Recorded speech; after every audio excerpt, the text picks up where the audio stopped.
I saw my wife's cheating texts with a trainer. I weaponized proof, destroyed our marriage in court, and thriving in new love became savage revenge. My wife had just given me the same tired excuse for the 35th time in 2 months: I'm not in the mood. Those words had become her favorite weapon, and I was done pretending they didn't cut deep. But here's the thing about being a man who respects himself. You don't count rejections like some pathetic scoreboard. You recognize patterns, and you act on them. So that Thursday evening, instead of sulking off to the couch like she expected, I sat down across from her and looked her dead in the eye. "We need to talk," I said, my voice calm but firm. "And I mean really talk, not this surface-level nonsense we've been doing." She barely looked up from her phone. "About what?" "I'm tired, honey. Can't this wait until tomorrow?" "No, it can't." I reached over and gently but firmly took her phone, setting it aside. "When was the last time we were intimate? And don't give me some vague answer."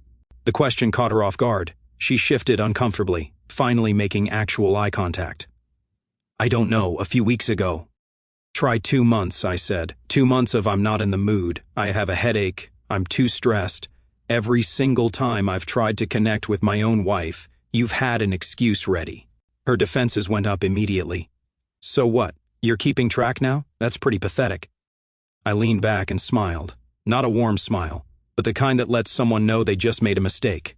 Pathetic. You know what's pathetic? A wife who treats her husband like a roommate she's annoyed by. A woman who promises to love and honor someone and then acts like his touch is a burden. "That's not fair," she shot back. "I've been stressed with work, and you know that. You can't just demand sex whenever you want it." "Demand?" I stood up, maintaining complete composure. "When have I ever demanded anything? I've been patient, I've been understanding, I've given you space, tried to help with your stress, suggested date nights, offered to talk about whatever's bothering you. But every single gesture gets met with rejection." She opened her mouth to argue, but I held up my hand. "I'm not finished. See, here's what you don't seem to understand. This isn't about sex. This is about respect.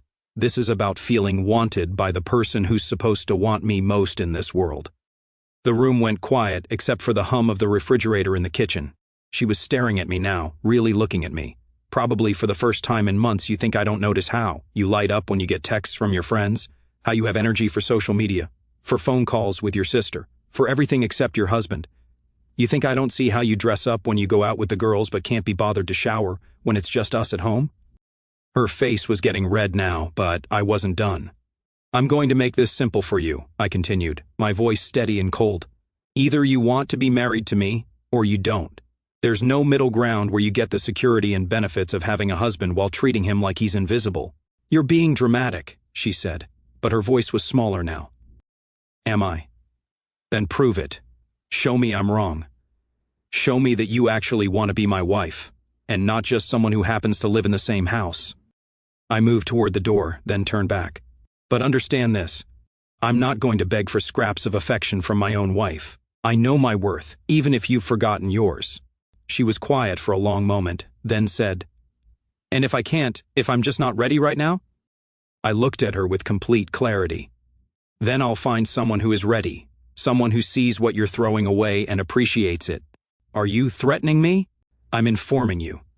There's a difference." I headed for the stairs. "I'm going to bed.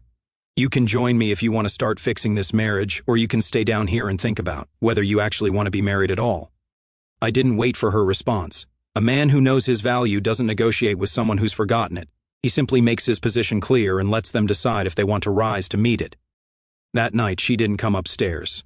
And for the first time in months, I slept peacefully because finally the cards were on the table and we were going to find out what kind of woman I'd actually married. 3 days passed after our confrontation and she was playing the victim perfectly, sighing dramatically whenever I entered the room, giving me the cold shoulder like I was the villain in this story. But here's what she didn't realize. I wasn't the same man who used to chase after her approval anymore. Friday morning, she left for work without saying goodbye. Nothing new there. But something was different about how she guarded her phone, how she angled it away from me when texting. A smart man doesn't ignore red flags. He investigates them. While she was in the shower, I did what any intelligent husband would do when his wife starts acting suspicious. I checked our phone records online. What I found made everything crystal clear. Over the past 2 months, the exact same period she'd been not in the mood, there were hundreds of texts to a number I didn't recognize. Late-night calls. Messages sent while she was sitting right next to me, claiming to be too tired to talk. I didn't get emotional. I got strategic. I ran the number through a reverse lookup, David Martinez. A quick social media search showed me everything I needed to know. Fitness trainer. Divorced. The kind of guy who posts shirtless gym selfies with motivational quotes. And there in his recent posts were likes and comments from my wife's account. Heart emojis, fire emojis. Things she hadn't sent me in years. When she came downstairs that morning, wrapped in her bathrobe, I was sitting at the kitchen table with a cup of coffee and printouts of the phone records. "Good morning," I said calmly. "Sleep well?" "Fine," she mumbled, moving toward the coffee maker. "Interesting reading material this morning." I held up the papers. "Did you know our phone plan shows detailed records of all calls and texts?" She froze. I watched her reflection in the kitchen window as her face went pale. "I'm not sure what you're implying," she said, but her voice was shaking. "I'm not implying anything. I'm stating facts." I spread the papers on the table. 4:37 text messages to David Martinez in the past 2 months. Some as late as midnight, some as early as 6 a.m. What kind of fitness advice requires that level of communication? She turned around, and I could see her scrambling for an explanation. "He's helping me with a workout plan." "It's not what you think." "Really?" "Because his Instagram tells a different story. All those heart emojis you've been sending his posts, telling him how amazing he looks, commenting about wanting to train harder." I stood up, my voice never rising above conversational level. The same woman who hasn't complimented her husband in months has been sending love emojis to another man. "You went through my social media. That's a violation of privacy." I laughed. Actually laughed. "Privacy in a marriage? The same privacy you violated when you started having an emotional affair while rejecting your husband night after night? It's not an affair. We're just friends. Friends don't text at midnight. Friends don't send heart emojis. And friends definitely don't make their husbands feel unwanted while giving their attention to someone else." I walked closer to her, and she backed against the counter. "But you know what the most interesting part is? Your texts to him are flirty, engaged, excited. Meanwhile, you can barely look at me." She was crying now, but they weren't tears of remorse. They were tears of someone who got caught. "I want to see your phone," I said simply. "No, that wasn't a request. You can't make me show you anything." I smiled again, that same cold smile from 3 nights ago. "You're absolutely right. I can't make you do anything, just like I can't make you want your husband, can't make you respect your marriage, and can't make you be honest." I picked up the phone records and folded them neatly. "But I can make decisions based on who you're choosing to be." "What does that mean?" "It means I'm done pretending this is about you being tired or stressed. This is about you checking out of our marriage while keeping me around as backup. Well, congratulations, you just lost your backup." I headed for the door, then turned back one final time.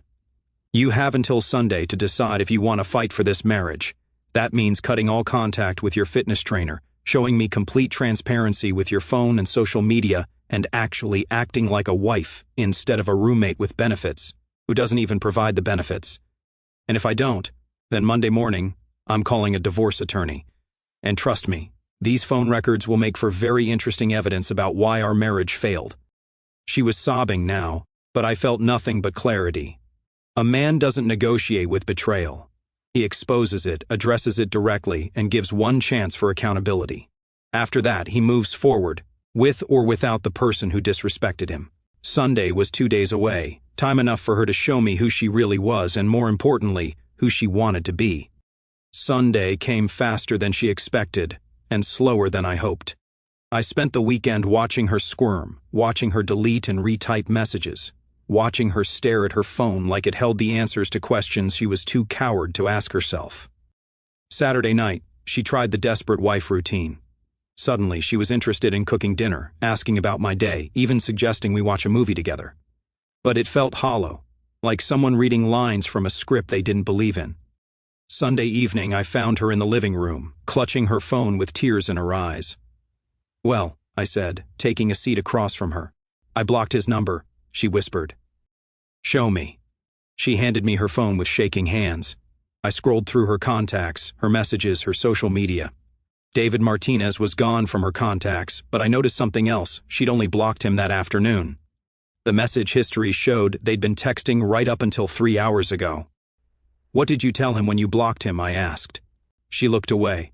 That we couldn't talk anymore because my husband found out.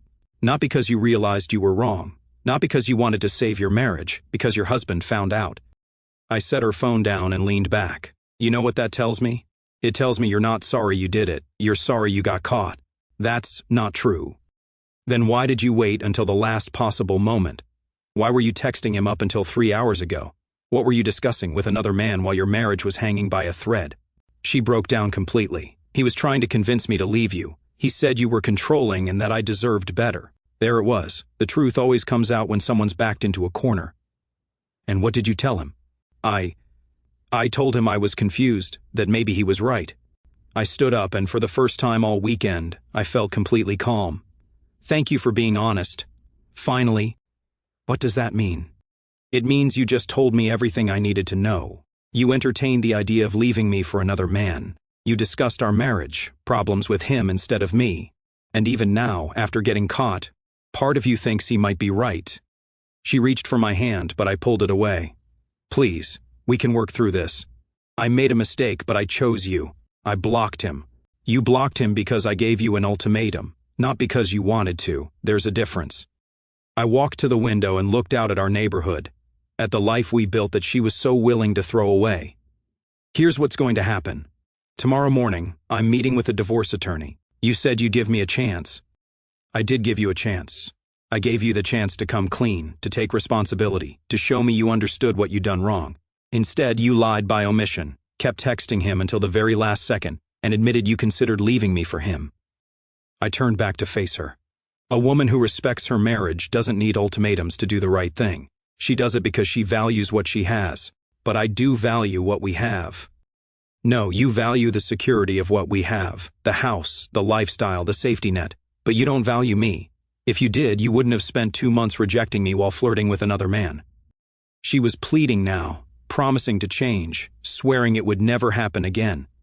But I'd heard enough promises from her to last a lifetime. I'm not angry, I said, and I meant it.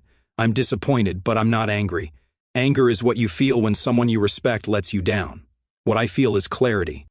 I headed upstairs to pack a bag. I'm staying at a hotel tonight.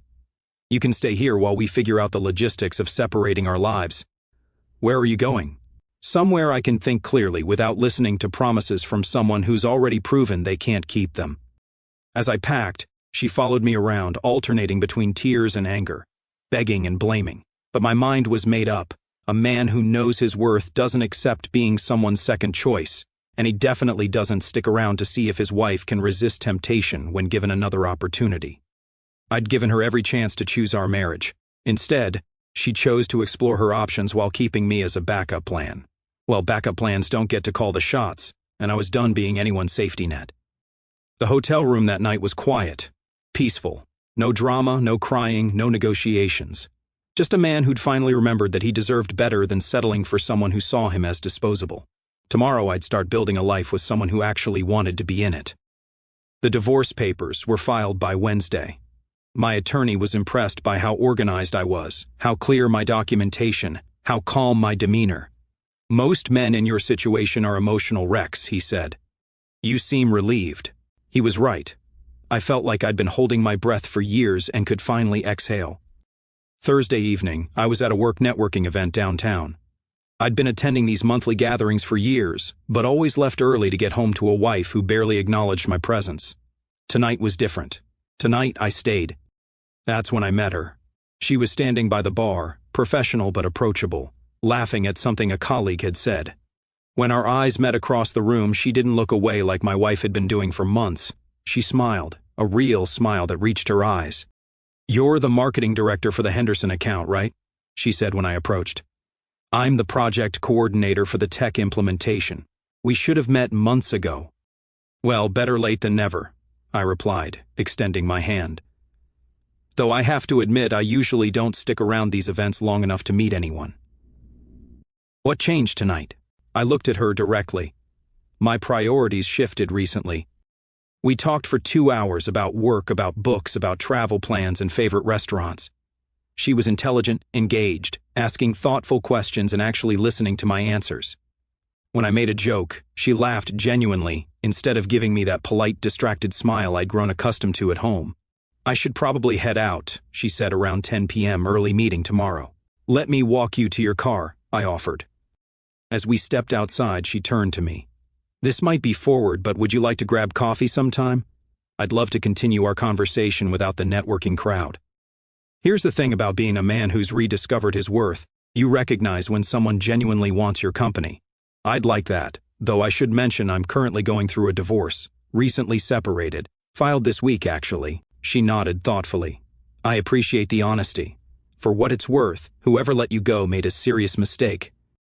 That night I went back to my hotel room with her number in my phone, and a reminder of what it felt like to be appreciated, not desired out of obligation or guilt, but genuinely wanted for who I was. We met for coffee Saturday morning. What was supposed to be an hour turned into 4. She told me about her work, her goals, her thoughts on everything from current events to childhood memories. More importantly, she asked about mine, and listened to the answers. "Your ex-wife must have been crazy," she said over our third cup of coffee. "You're intelligent, funny, and clearly successful. What woman walks away from that?" She didn't walk away. She just stopped showing up while pretending to still be there. That's worse. Honestly, at least if she'd left, you'd have known where you stood. Exactly. This woman understood in 5 minutes what my wife had refused to see in years. Over the next 2 weeks, we met regularly. Coffee dates, lunch meetings, evening walks through downtown. Nothing inappropriate, I was careful about that. My divorce wasn't final, and I wasn't going to give my soon-to-be ex-wife any ammunition. But I allowed myself to remember what it felt like to be pursued instead of tolerated. She texted me good morning. She asked about my day and actually cared about the answer.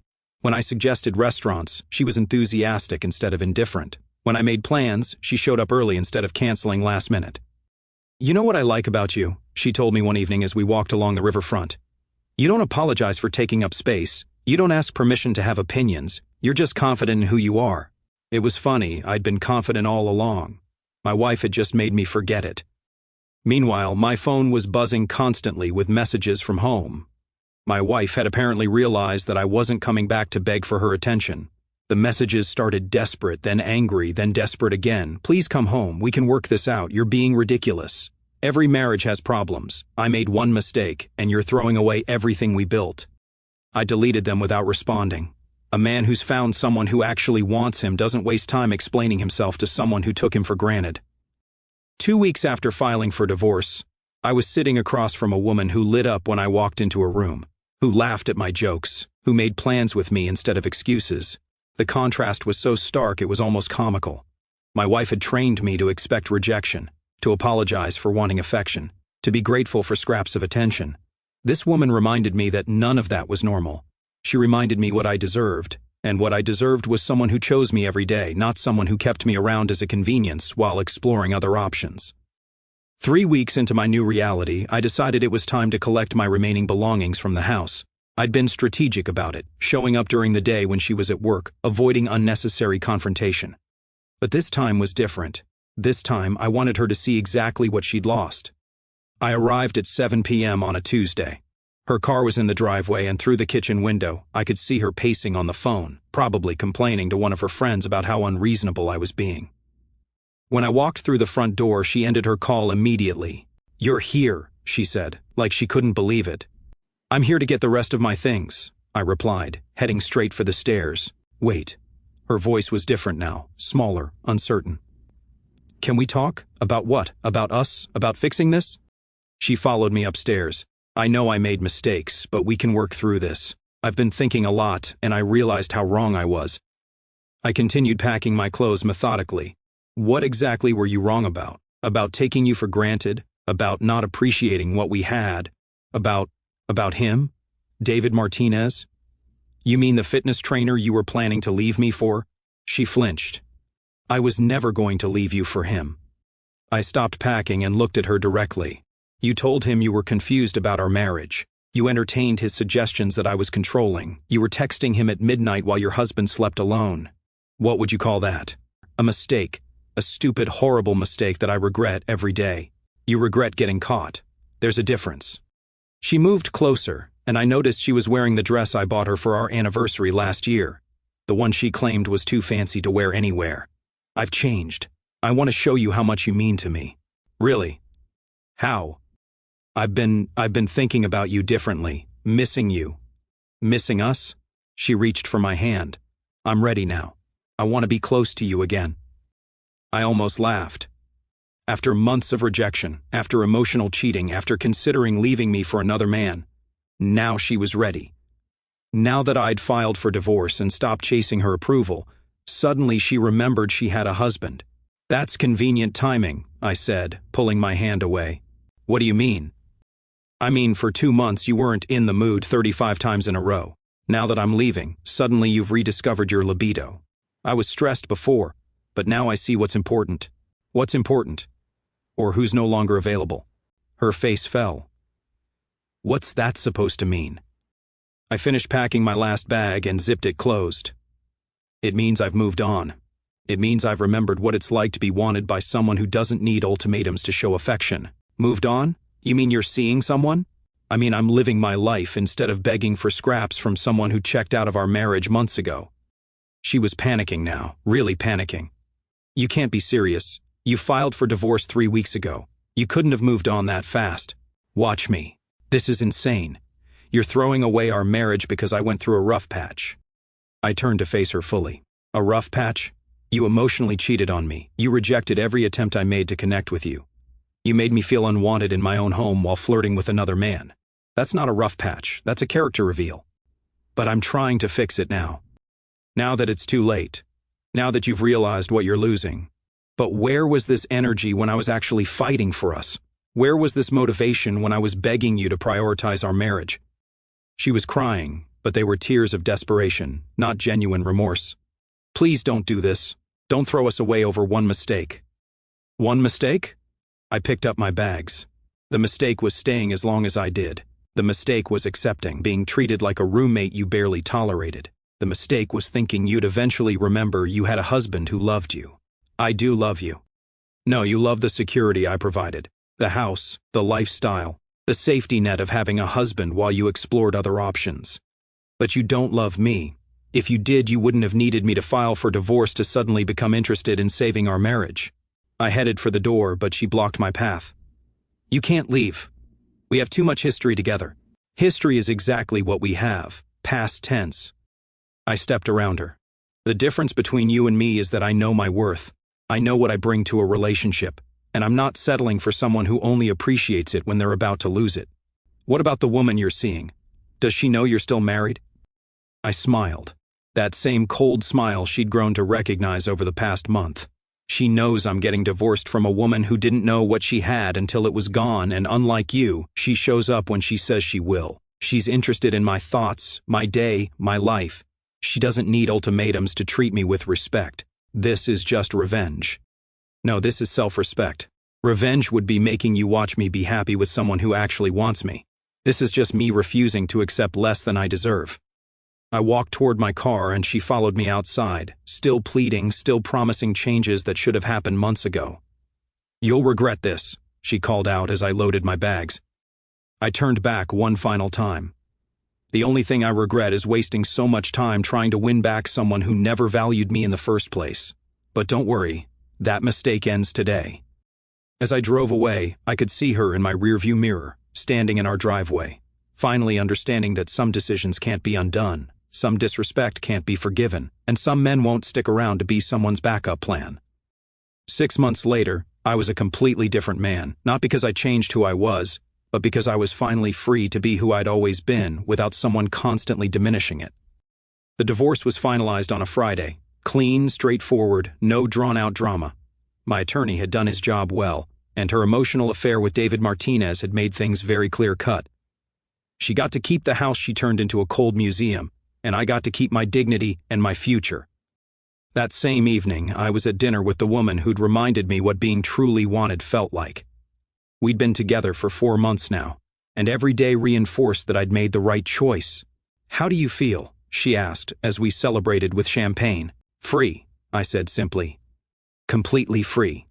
My phone buzzed. A text from my ex-wife. Even 6 months later, she was still trying. I saw you posted about your promotion on social media. Congratulations. I always knew you'd succeed.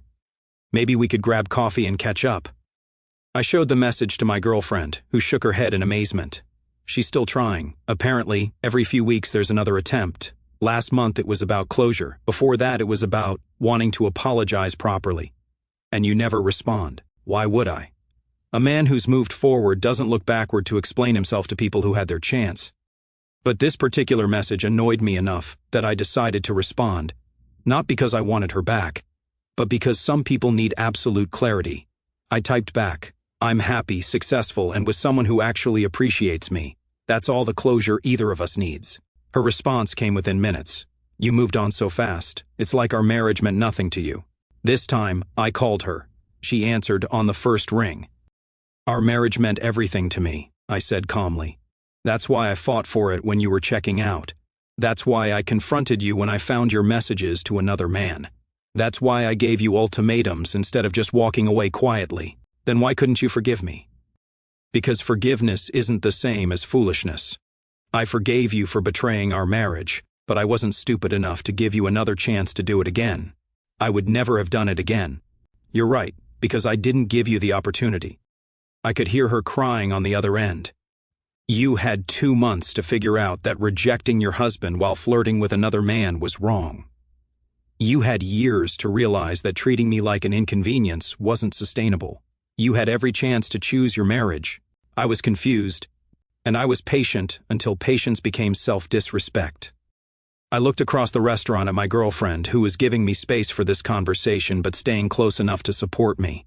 The woman I'm with now has never been confused about wanting me. She's never needed ultimatums to show affection. She's never made me feel like I was bothering her by existing. You think she's better than me? I think she's better for me. And more importantly, I'm better with her. She brings out the best in me because she appreciates it instead of taking it for granted. There was a long silence. Then, I miss you. You miss the security I provided. The house, the stability, the husband who was always there no matter how poorly you treated him. But you don't miss me. If you had, you wouldn't have spent months pushing me away. That's not true. Here's what's true. I'm happier now than I was in the last 2 years of our marriage. I'm with someone who lights up when I walk into a room instead of barely looking up from her phone. I'm with someone who makes plans with me instead of excuses. I'm with someone who chose me from day one and keeps choosing me every day. And if she hurts you like I did, then I'll handle it the same way I handled you, with dignity, with self-respect, and with the understanding that I deserve better than settling for someone who doesn't value what I bring to their life." I could hear her sobbing now, but I felt nothing but resolve. "I have to go," I said. "I'm having dinner with someone who actually wants to be here with me. Wait. No more waiting. No more chances. No more conversations about what could have been if you'd made different choices. You made your choices, and I made mine. Now we both get to live with them." I hung up and walked back to our table. My girlfriend looked up at me with genuine concern. "Everything okay?" "Perfect," I said, sitting down and taking her hand. "Absolutely perfect." 2 hours later, we were back at my apartment, the place I'd turned into a home that actually felt welcoming. As she fell asleep next to me, I realized this was what I'd been fighting for all along. Not the drama, not the games, not the constant uncertainty of wondering if I was wanted. Just peace, just mutual respect. Just being with someone who was as happy to be there as I was to have her. My ex-wife never contacted me again after that call. Maybe she finally understood that some bridges can't be rebuilt once you've burned them completely. Maybe she realized that a man who knows his worth doesn't negotiate with people who've already shown they don't value it. Either way, it didn't matter. I learned the most important lesson a man can learn. Never settle for someone who treats your love like a burden. There are women out there who will see it as the gift it is, and those are the only ones worth your time. I'd gone from being rejected 35 times by someone who was supposed to want me most to being chosen every single day by someone who actually did. And that's not just a happy ending, that's justice.